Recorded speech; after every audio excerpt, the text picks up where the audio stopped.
மட்டக்களப்பு மாவட்டத்திலே விவசாயம் விதைப்பு நடந்து 35 நாட்கள் கடந்து விட்டிருக்கின்றது. சில பிரதேசங்கள்ல வளமையாக 15 நாட்களை கடந்து உரம் அந்த வயல்களுக்கு முதலாவது கட்டம் அந்த உரத்தை பயன்படுத்த வேண்டும். ஆனால் இதுவரைக்கும் உதாரணமாக வாகர ஏறாவூர் போன்ற பிரதேசங்களில் இன்னும் CCS லங்கா பிரைவேட் லிமிடெட் அரசாங்கம் சொல்ற அந்த தனியார் நிறுவனம் ஊடாக இதுவரைக்கும் ஒரு லொரி அளவிலே தான் வந்திருக்கு.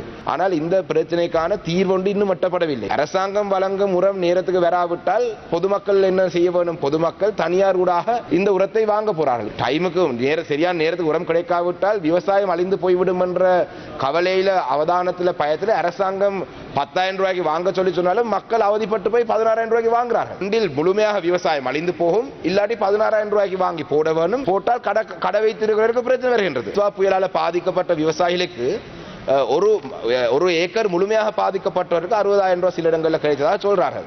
ஆனால் குறைந்த அளவு பாதிக்கப்பட்டவருக்கு ஒரு அரை ஏக்கர் பாதிக்கப்பட்ட இதுவரைக்கும் அவங்களுக்கான நஷ்டீடு அரசாங்கத்தில் வழங்கப்படவில்லை.